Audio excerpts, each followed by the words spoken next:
अस्सलाम वालेकुम नाज़रीन, हमारी गफलत की इंतहा क्या, हमारी पस्ती का क्या ठिकाना।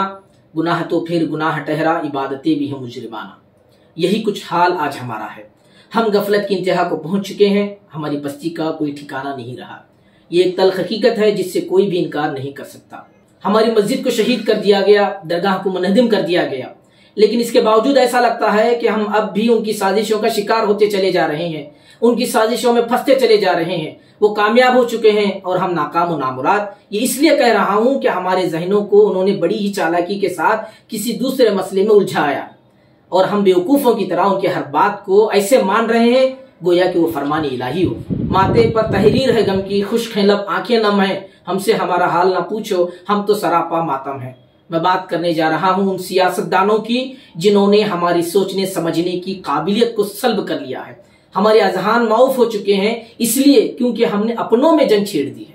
इतना बड़ा हादसा पेश आता है और हम असल गुनहगारों को, असल मुजरिमों को छोड़कर किसी दूसरे मसले में घिरते चले जा रहे हैं। सबको पता है कि दरगाह मामले में रिट अपील दायर की जा सकती थी। हुकूमत को इतनी जल्दी एक्शन लेने की कोई जरूरत नहीं थी, वक्त दिया जा सकता था, मस्जिद दरगाह को बचाया जा सकता था, लेकिन इस हुकूमत ने पहले ही अपना मंसूबा बना लिया था और ऐन वक्त पर इन्होंने कुल्हाड़ी चला दी और हम देखते ही देखते रह गए। अब इसमें गलती किसकी थी और क्या थी, ये एक अलग मसला है, इस पर एक अलग वीडियो में बहस की जाएगी। इस मौके पर हम जिन हालात से गुजर रहे हैं वो बहुत ही नाजुक और हसास हालात हैं। इलेक्शन सर पर है, बीजेपी अपनी चाल चल रही है और ऐसा लगता है कि कांग्रेस कायदीन को भी अब आपसे कोई दिलचस्पी नहीं रही। अगर थोड़ी सी भी दिलचस्पी होती तो वो कुछ ना कुछ करते, धरना देते, लेकिन इस मस्जिद और दरगाह के इस मामले को कुछ वक्त के लिए जरूर रोक सकते थे।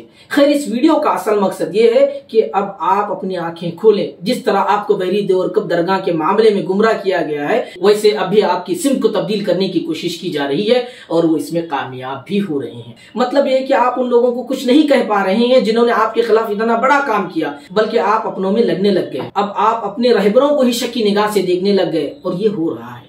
इस वक्त जरूरी था कि कौम अपना मुहासिबा करती, अपनी नाकामी व बेबसी की वजह तलाश करती, लेकिन नहीं, वो जो चाहते थे वो हो रहा है। भूल गई उम्मत तमाम चीजों को और लग गए अपनों की टांग खींच। मुस्लिम लीडरशिप कह ले या मुस्लिम मुआफिक लीडर, इनकी तादाद आए दिन कम होती जा रही है। अब चूंकि इलेक्शन है, इन्होंने अंधेरे में तीर मारा होगा और हम सब उसको तलाश करने लग गए। जिसने तीर चलाया उसको तो हम कुछ नहीं कह रहे हैं, अलबत्ता तीर की तलाश से हमें फुर्सत नहीं। जी, बात कर रहा हूं मरकजी वजीर प्रहलाद जोशी की। उन्होंने एक बयान क्या दिया कि आपने उसे ऐसे मान लिया जैसे कि कोई वही नाजिल हो गई हो या कोई फरमान इलाही हो। आपको पता होना चाहिए कि वो भी तो एक सियासतदान है, उनका ये बयान भी तो एक सियासी बयान है। उन्होंने बड़ी चालाकी से हमारे तमाम लीडरों को शक के दायरे में लाकर खड़ा कर दिया है। उन्होंने अपने ये एक जुमले से तमाम को मुल्जिम बना दिया है और हम हैं कि आंखों पर पट्टी बांधे हुए उनकी साजिश का हिस्सा बनते चले जा रहे हैं। वो तो मरकजी वजीर हैं, उन्हें किस चीज ने रोका कि उन लोगों का नाम जाहिर करते जिन्होंने उनसे ये सब कुछ कहा था कि आप अपना काम करते जाइए, हम सब कुछ संभाल लेंगे।